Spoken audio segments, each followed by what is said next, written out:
নমস্কার, কেমন আছেন সবাই? নিশ্চয়ই খুব ভালো আছেন। বাসন্তী রান্নাঘরে সবাইকে স্বাগত।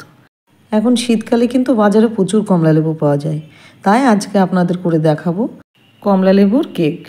সেটা কিভাবে বানাবেন এবং কি কি জিনিস লাগছে, কতটা পরিমাণ লাগছে এবং কোনো ঝামেলা ছাড়াই আপনি খুব সহজে যাতে বাড়িতে বানিয়ে নিতে পারেন একদম পারফেক্ট কমলালেবুর কেক, সেটাই আজকে আপনাদের করে দেখাবো।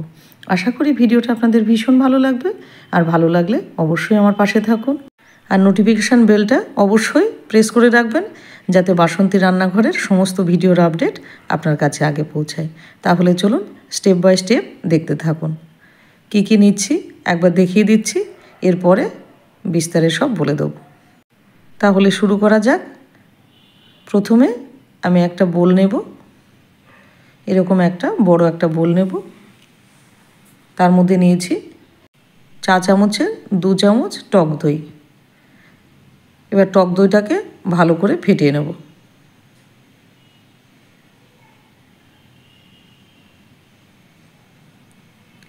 ভালো করে ফেটানো হয়ে গেছে। এবারে দেব হলো তেল।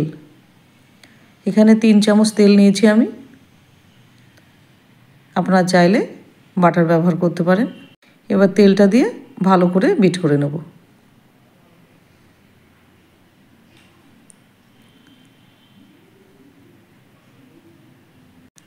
আর খুব ভালোভাবে কিন্তু বিটটা করতে হবে। বিট করা হয়ে গেছে এবং খুব সুন্দরভাবে মিশে গেছে। এবার দেব চিনি। এখানে আমি হাফ কাপ চিনি নিয়েছি এবং সেটাকে গ্রাইন্ড করে নিয়েছি। এবার দিয়ে এটাকে ভালো করে মিশিয়ে নেব।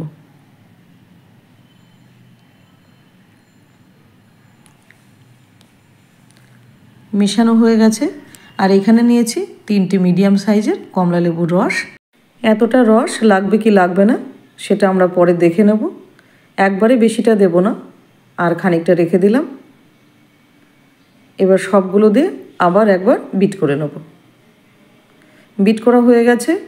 এবার একটা স্ট্রেনারের সাহায্যে আমি এক এক করে সব উপকরণগুলো দিয়ে এটাকে চেলে নেব। প্রথমে দিলাম 1 বাটি ময়দা,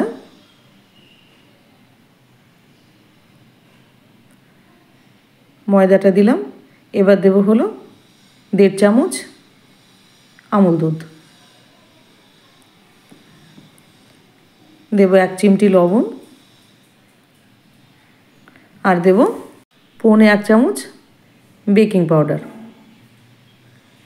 আর 1/4 চামচ বেকিং সোডা দিয়ে একসঙ্গে এগুলো এবার চেলে নেব।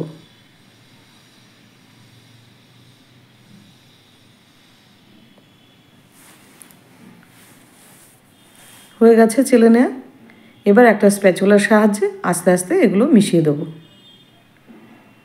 কমলালেবুর রসটা একবারে দেবেন না, আমি খানিকটা রেখে দিয়েছি, যদি লাগে পরে দেব, যদি না লাগে তাহলে দেব না।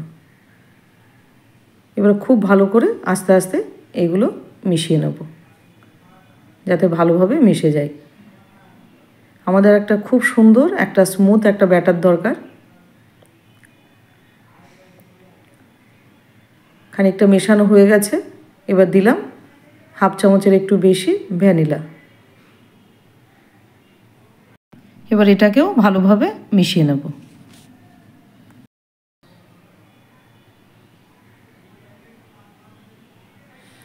এবং আমাদের ব্যাটারটা অলমোস্ট হয়ে গেছে। খুব সুন্দর একটা ব্যাটার আমাদের কিন্তু রেডি হয়ে গেছে, একদম স্মুথ ব্যাটার। আর এই কমলালেবুর রসটা কিন্তু আমাদের আর লাগছে না। তাহলে খুব সুন্দর একটা স্মুথ আমাদের ব্যাটার রেডি হয়ে গেল। এবারে আস্তে করে কেক টিনের মধ্যে ব্যাটারটাকে ঢেলে দেবো। কেক টিনটা আমি আগে থেকে রেডি করে নিয়েছি। একটুখানি অয়েল ব্রাশ করে তার উপর একটু ময়দা ডাস্টিং করে কেক টিনটাকে রেডি করেছি।